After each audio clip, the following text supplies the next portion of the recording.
Bonjour à toutes, bonjour à tous. Aujourd'hui, nous allons aborder, je dirais, les tutoriels que nous allons aborder seront consacrés à de la théorie et de ce qu'est un réseau. Je vous propose d'aller voir les thèmes que l'on aura parlé, donc vous aurez les liens sur cette page. Donc les thèmes qu'on a abordés, bien sûr, seront sur les bases d'un réseau. Les 7 thèmes, il y en a 7 précisément. Donc que l'on va aborder seront divisés sur plusieurs vidéos et des travaux pratiques. Donc ça va être sur le premier thème, c'est les bases d'un réseau. Le deuxième thème qu'on va aborder, c'est les types de réseaux, donc les LAN, les WAN et les MAN. Le troisième thème qu'on va aborder, c'est sur les topologies d'un réseau, donc en bus, en anneau, en étoile, en hybride. Le quatrième thème qu'on va aborder, c'est sur le modèle OSI et TCP/IP qui sera assez long. Là, ça sera purement la théorie. Les 3 premiers, il y aura des travaux pratiques qui seront accompagnés, bien sûr, sur ce thème-là. Le thème d'adressage IP, le 5e thème, qui est sur les classes d'adresse, la notion de sous-réseau. Le 6e thème qu'on va aborder, ce sera sur les VLAN, la création de VLAN, tout ça toujours avec des travaux pratiques. Et le dernier thème qu'on va aborder, le 7e, qui sera sur le VPN, Virtual Protocol Network. Ces 7 thèmes-là seront accompagnés de vidéos théoriques que vous voyez là, plus des travaux pratiques, hormis pour le modèle OSI TCP/IP, qui lui, ce sera purement de la théorie. Ce qui va suivre, donc, ce qu'on va commencer à faire, on va pas commencer à faire le premier thème. Le premier thème qui est sur les bases d'un réseau. Les bases d'un réseau, donc, c'est quoi pour vous un réseau?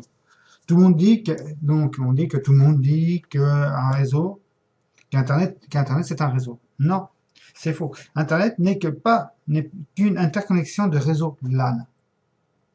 Je veux dire, comme quoi que Internet, vous vous connectez à un site web. Le site web, c'est un serveur. Donc, et les sociétés se connectent entre eux. Voilà. Voilà ce que c'est une interconnexion de réseau. Donc, Internet n'est pas à proprement parler un réseau. C'est un réseau des réseaux. Donc, un réseau est constitué donc de 2 ordinateurs minimum, comme je vous dis, un ordinateur ou un serveur, qui partagent des informations ou des ressources. Quand on dit des informations, ça peut être, elles sont très variées. Ça peut être, donc, comme je vous dis, des documents, du texte, des tests, ça peut être des tests sur Word, sur Excel. Vous avez de la vidéo, soit en streaming ou en téléchargement. De la musique, pareil, soit en streaming ou en téléchargement. Pour vous donner un exemple assez fort, vous prenez YouTube. Vous pouvez voir les vidéos et la musique. Voilà. Ça, vous vous connectez à YouTube, qui est un serveur. Un serveur, c'est un ordinateur, hein, à proprement parler, ou qui a stocké des vidéos et de la musique que vous pouvez visionner directement, voire avec certains utilitaires les récupérer. Mais à déconseiller, parce que bon, c'est considéré comme un peu comme du piratage. Donc, vous avez aussi des ressources. Quand on dit des ressources, ça peut être une imprimante que vous partagez en réseau. Vous avez aussi un disque dur externe ou interne, ou une partie d'un disque dur, une base de données que vous mettez en réseau. Par exemple, quand vous allez sur un site marchand et que vous entrez vos coordonnées,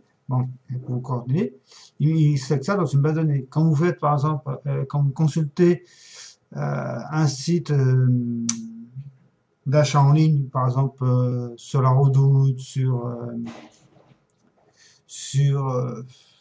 l'achat d'une voiture, il va consulter sa base de données par rapport à vos critères de sélection de commission financière pour vous dire ce qu'il y a. Ne serait-ce par exemple par immobilier, pour l'histoire d'immobilier. Pardon. Donc, automatiquement, il va consulter, vous allez consulter par l'intermédiaire une base de données. Ça, donc, il va partager sa ressource qui est donc la base de données. Et bien sûr, le modem pour accéder à Internet. Votre modem, à l'heure actuelle, toutes les box que vous avez, vous pouvez les partager. Par exemple, vous pouvez brancher plusieurs ordinateurs sur votre box pour qu'ils puissent se connecter sur Internet, sans avoir besoin de passer par votre ordinateur pour aller sur Internet. Voilà les partages de ressources d'un réseau, etc., etc.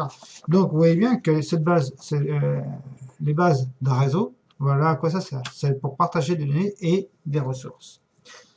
Les liens qu'on trouve, c'est des liens physiques que je vous expliquais, donc les moyens d'interconnexion physique, donc deux machines. comme par exemple un câble électrique et fibre optique, un canal radio, donc la Wi-Fi, le Bluetooth. Les deux machines sont alors qualifiées d'adjacentes. Quand on dit qu'elles sont qualifiées d'adjacentes, c'est qu'ils se communiquent entre eux, soit par l'intermédiaire de Wi-Fi, soit par l'intermédiaire de Bluetooth, soit par le câble électrique, qui est donc l'Ethernet, qu'on appelle ça, ou la fibre optique.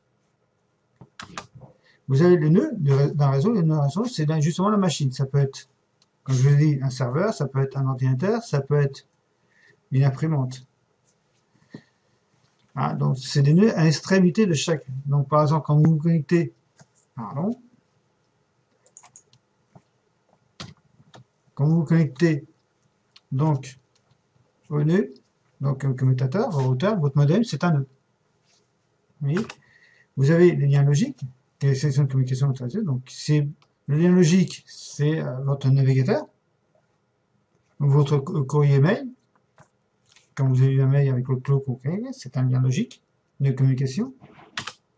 C'est deux nœuds, donc entre vous et le serveur de votre connexion. Vous avez des protocoles qui gèrent ça. C'est un ensemble commun d'échange entre ces stations fixes pour un logiciel de communication. Que vous avez le même dialogue, que vous puissiez avoir le même dialogue d'un point A à un point B.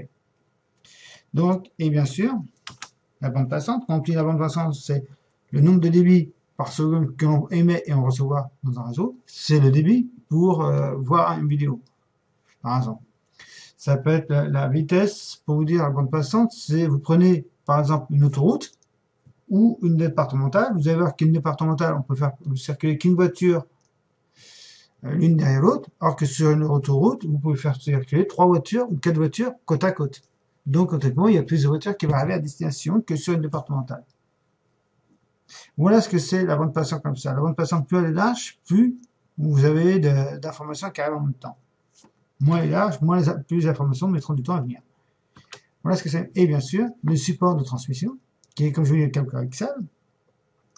Hein, ça peut être l'air. Donc, l'air, quand on parle d'air, c'est la fibre optique, le Bluetooth. C'est l'air, c'est comme la Wi-Fi et le Bluetooth. La fibre optique, c'est pas un câble coaxial, mais la fibre optique, c'est de la lumière qu'on envoie. Et le câble coaxial, vous devez connaître, c'est le câble qu'on utilisait pour brancher vos télés quand vous regardez avant que la TNT arrive. Vous vous connectez avec l'antenne qui était sur le toit. Voilà ce que c'est la fibre optique. Mais là, pas la fibre optique, le câble coaxial. Donc, vous voyez quel câble que c'est. C'est les supports, ça peut être le câblage, ça peut être, comme j'ai dit, l'air par lui-même, l'air ambiant, la radio. Quand vous écoutez la radio, les ondes radio, c'est de l'air qui traverse. Et la fibre optique, c'est la lumière. Donc voilà pour le premier thème que je viens vous aborder. Je vous dis pour le prochain tutoriel sur le deuxième thème qu'on abordera, qui sera, bien sûr, les types de réseaux. Je vous remercie. Au revoir.